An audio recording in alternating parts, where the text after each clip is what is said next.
Hello, everyone. Good evening, divine melanated feminines. Hello again from Pauline Tomlin, Insightful Angel.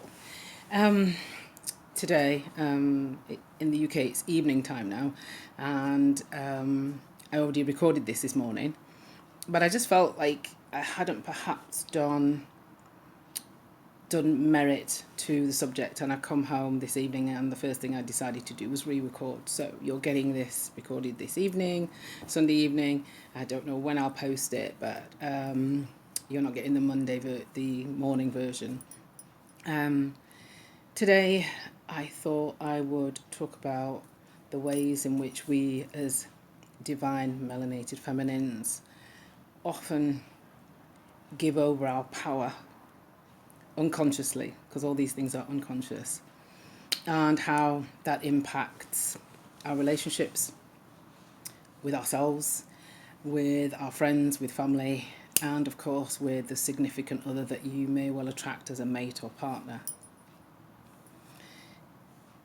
One of the things that I think we're quite aware of within the culture, whether it be Indigenous African or Caribbean, is that there's often a strictness that comes with parenting. I think black people are often known for parenting their children quite strictly. And in some ways that's quite good. It gives us a sense of order, discipline. We learn very much discipline and often self-discipline. However, there can be some often negative consequences to the way that we are parented. And me being in my fifth decade, I know many of the women of my generation, the decades sort of below and the decades older, this is how we were parented, and these are the consequences for us. Now, if you have very, very strict parenting, if you have parenting whereby it's acceptable for you to be told often, stop crying, I'll give you something to cry for, calm down, you're shaming me or you're embarrassing yourself when we're in a state of upset, or indeed when we're in a state of extreme joy, exuberance, anything that was outside a kind of confined parameter, often was we were told to contain it, behave yourself, you should know better. All of those kinds of phrases, and no doubt some of you will have ones that are ringing in your ears as well that you remember from when you were being growing up. That teaches us that our emotions are unacceptable and that our needs will not be met outside of ourselves. There is no one or no thing or no circumstance that's going to facilitate us having our needs met. Now you imagine you grow up with the idea that your needs are never going to be met. How then are you going to be vulnerable when it comes to your relationships? And this is whether it be sibling relationships, parent relationships, friend relationships, even, colleague relationships, and importantly, romantic relationships. Because you're going to be filled with fear.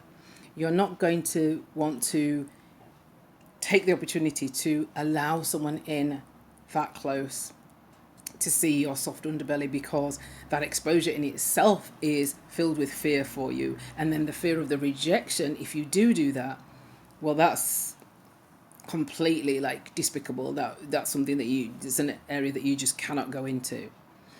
So there's a barrier.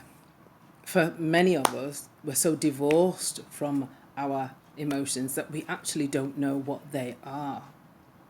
And if you don't know what your emotions are, and if you don't know what your needs are, because you were never allowed to even dip a toe in that water, let alone wade into your emotions or your needs, because the minute you did, it was like, sort yourself out, you should know better, calm down, I don't expect that from you, etc. If you're not tuned in and connected to your own needs, your own wants, your own desires, how are you then able to, one, set boundaries in your relationships so you know what's acceptable and what's not for you, and two, how are you then able to communicate those? the strictness within our upbringings often meant that we were shut down vocally as well.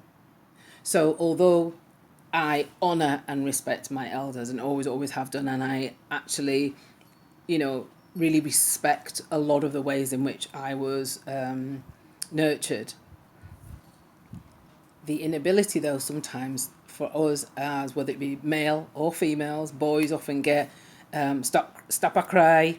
You should know. You should be better than that. You as a man, that kind of stuff. That shuts them down too. Now you imagine now if you're a divine melanated feminine attracting a divine melanated male, and those two have been cut off and divorced from their emotions, from their needs. They're not allowed to speak, so they have no idea how to express those emotions and needs. It's going to lead to a compression, and that compression is like a pressure cooker building up and building up and building up. For some of us, when those needs are being unmet and we feel so desperate, it explodes. Yeah, it can explode into resentment. It can explode into a coldness and a pulling away and a rejection of the other person, or a rejection of the whole scenario. And therein lies the seed of a lot of the mechanics of why some of our relationships are not functioning very, very well, and why when we come together as melanated female, melanated male, there is often a real challenge for us to push through to that state of connectedness, partnership and bliss, because you've got two very injured, very insecure, damaged, unnurtured children in adult bodies, and we're looking somehow to the other to solve something for us, to help heal the pain, heal the trauma and fill us up, and the work has to be done individually. So how do we resolve this? Now, if you're in partnership, that's great, but you're going to have to sit and start to be really, really brave with each other and have some very, very open and honest conversations about your needs. And just start with one if you're not. The more you do it, the more you'll start to recognize your needs. Maybe the process is to start what the things that trigger you.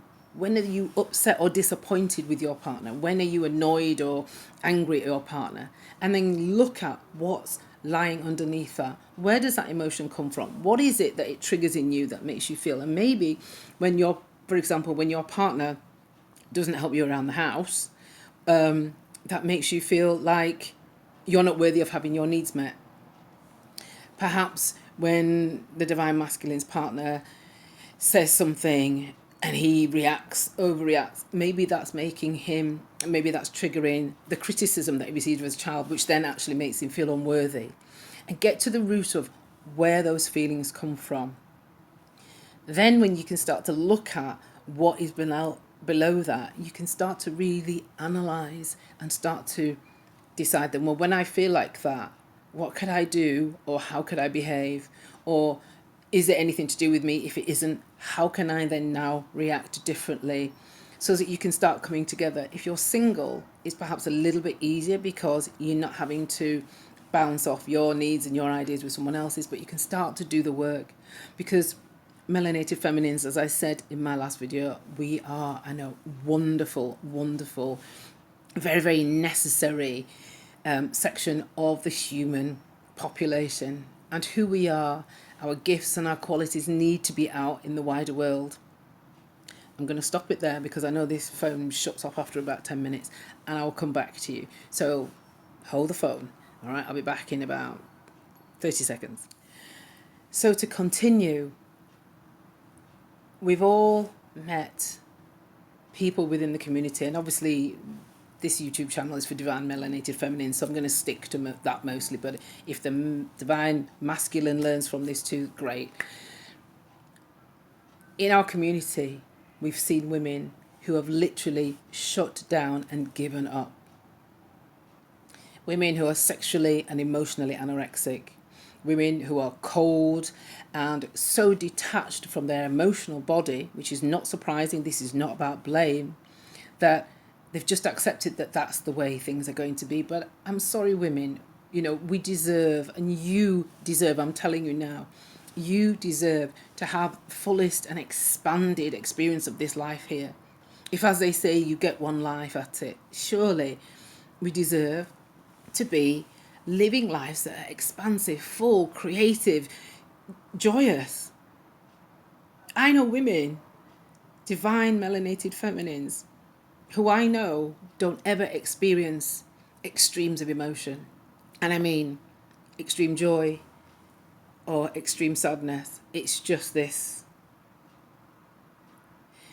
And imagine the pressure and the weight and the energy that it takes to contain that much emotion and keep it locked down. It becomes fearful because you know once it starts to seep out, sometimes it does, and that resentment kicks in because you're not getting your needs met and you can't understand why this person won't recognise or understand that you need X, Y, and Z as the way they do. More often than not, it's the people-pleasing good girl who ends up being resentful because they give and give and give and give and give, expecting to receive something in return. But if you're the people-pleasing good girl, you're going to attract a taker. And so it's not, they don't understand. They just think, well, you give, so that's fair enough. And so you're going to, at times, that you could get really resentful and then it comes out explosive when it just can't contain it anymore. Others of us have shut down completely and just won't even go there when it comes to the emotional body, when it comes to our looking at our needs, and we just coast through life accepting that this is how it is. But ladies, we've got to heal that wound. We've got to start parenting ourselves, start looking at what our needs are, who we are, and do what we need for ourselves initially. And then when we know what we want, who we are, what it is that makes us happy, what it is that makes us angry, what it is that gives us joy, what it is that makes us sad, what it is that makes us feel diminished, what it is that makes us feel expanded, and we start giving those things to ourselves.